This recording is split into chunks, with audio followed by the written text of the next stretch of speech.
So what if you went to Tesla to get some 21-inch wheels put on your car and they gave you a loaner car? What if they gave you a P85? Not the D. They didn't give me the D though. Weird. What if? What if? Is that what you said? You say, what if? Nigga, that's how it could be logical at times. What if? And what if in that car it had a software update available?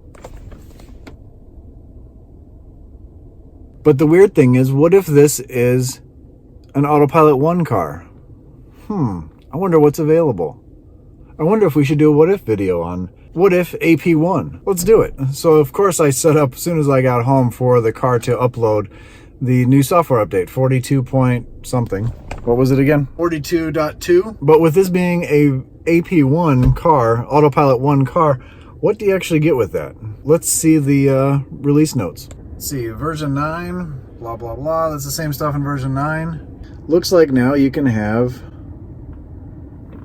dual pictures. The camera up top along with music. Music looks like it's always on the bottom, which is actually really nice. That was one of my complaints about version 9 in the Model S, that you couldn't have the dual screens. And now it looks like you can have the dual screens again, which is awesome. Thank you, Tesla. Thanks for listening to all of us and making a change so fast. But it looks like when you change the screen, the camera comes down with it, which is kind of cool. So you can have the camera at the bottom if you want the navigation up top. As soon as you hit the music button again, you can swipe up. But let's see if you swipe all the way up. Okay, if you swipe the music all the way up, then it's going to go away for good. But you can have anything up there. You can have the energy up there. You can have the web, which on 3G, this is absolutely useless. YouTube, I wonder if they're looking at i1 Tesla. Let's check it out. That's really, really slow. But that is awesome. Hey, that's my video. Yay, it's me live. You can't play the videos, but that's pretty cool. Well, maybe somebody will subscribe to the channel now that it's up there. Thank you everyone, we're at 17,000 subscribers and growing. So this is what happens when you have a lot of time on your hands, apparently, and they give you a loaner car. You can change the name if you want to, and I did. Check it out. A little bit of self-promotion's never bad. But let me show you the outside of this car. It's actually pretty nice, even though it's the older style, and I'll show you what the difference is with AutoPilot 1. I know this is a what if video, but what if I showed you the outside? How about that? Does that work? First of all, it's pearl white. And it has the nose cone. It has one camera up on the dash with some other sensors as well, rain sensors.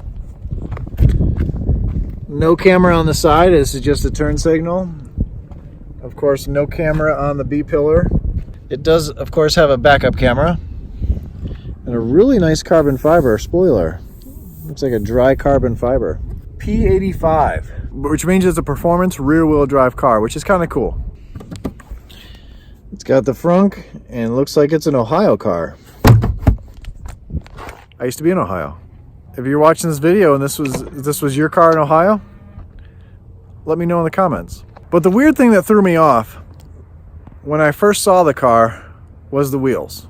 The 19-inch slipstream wheels that are painted. Those are not typically painted, although someone did curb this, and this was not me.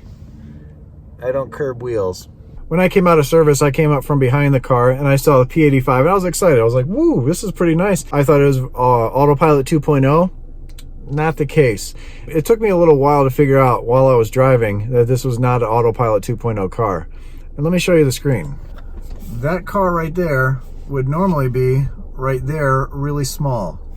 And then it would show all the cars all the way around it, showing the blind spots. Just shows what's in front of it because it just has the forward-facing camera.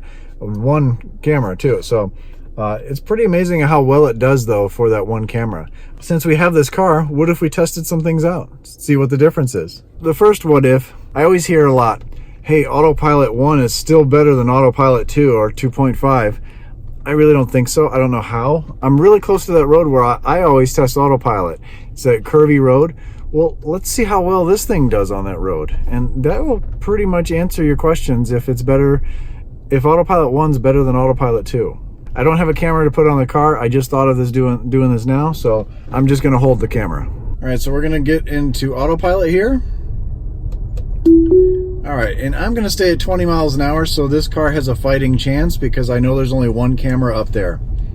And I'm gonna try to hold the phone steady so you can see the road and the speedometer at the same time. And there's always cars up here, so it's, yeah, there's already a car kind of on the road a little bit, so I'm gonna have to take over here as soon as we get closer. Actually, I had to take over before that because it went off the road already. And then we're gonna get back on autopilot here. And it wanted me to take over right away. It couldn't see over that curve. Now there's a runner up here, which is gonna be a little tricky. I'm gonna have to go around.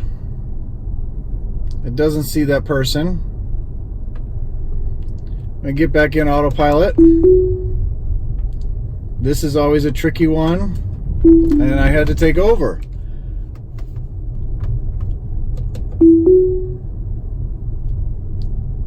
I've had to take over a few times already.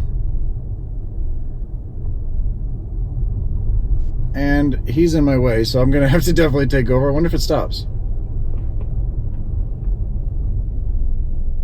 It will stop for that person, but what if people say Autopilot 1 is better than Autopilot 2? Well, they're full of shit, because Autopilot 1 could not handle that whatsoever. I think when I first got my Model S, it did a lot better than that, and that was a year ago. So Autopilot 2 is way better than Autopilot 1. So you might be asking yourself, hey Brian, Autopilot tried to kill you in your other car by going across the lanes on that turn. Are you close to that? Yes, I am. Let's try that out. What if Autopilot 1 tries to kill me too? That would be bad. So we're going to set autopilot. Here is the road. I've got my hand on the wheel. And it did not try to kill me. It stayed in the lane just fine. It did not try to kill me. To be fair, Autopilot 2 did not do that before this last update, and the car has been relearning the new cameras and where they're at and where all the lines are. So you got to kind of cut Autopilot 2 some slack on that one. It will get better. So what if you're in Autopilot and you unbuckle your seatbelt? Well, I'm gonna wait for a straightaway because I'm not too convinced. I'm definitely not convinced that Autopilot 1 is better than Autopilot 2.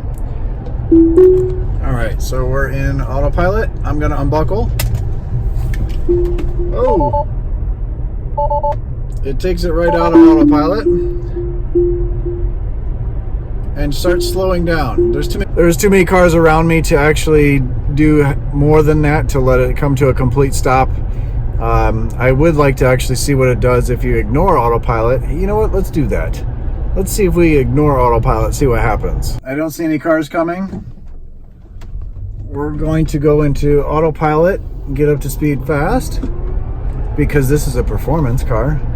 And we're going to put it in autopilot and not touch anything and see. It only lets me go 45 in autopilot. But I'm going to ignore all the nags and we're going to see what happens in autopilot in version 1. See what happens. See if it comes to a complete stop. See what... I'll stop talking. Just let it happen.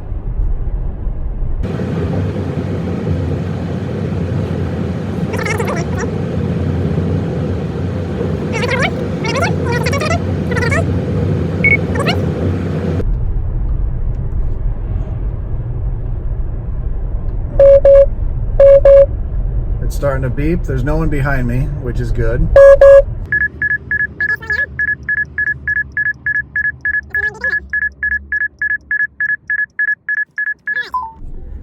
That was very annoying beeping, but it just came to a complete stop and just sat there with the hazards on.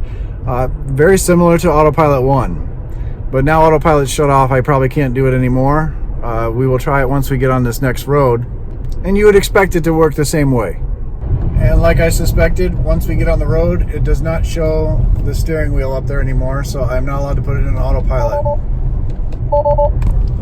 Not until I come to a complete stop, anyway. But what if you enjoyed the video? I know I sure did. This was fun to do, and I'm still gonna have more fun with this car because it's a performance car. But if you enjoyed it, hit the subscribe button if you've never hit it before. It's free. You can do it. All it takes is one little click. You actually might burn a calorie doing it. And if you really like my videos, please tell a friend.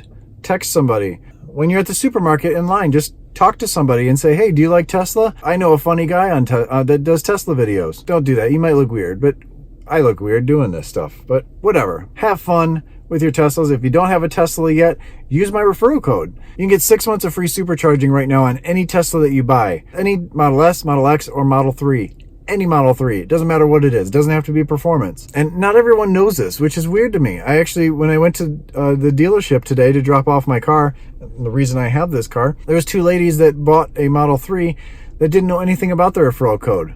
Of course, I gave her mine, and I was telling her more about it. I was actually doing more sales than the sales guy was there. I had a blast talking with her. I gave her my card. I told her to look at my videos, which they said they've looked on YouTube already on a bunch of Tesla videos, so I'm sure they've seen my videos. And now it's going to be fun for them to actually go back and watch the videos and say, hey, that was the kid who helped me. But anyway, seriously, have a great day. Have a great week. Stay positive, stay awesome, and I'll catch you on the next one. What if I don't?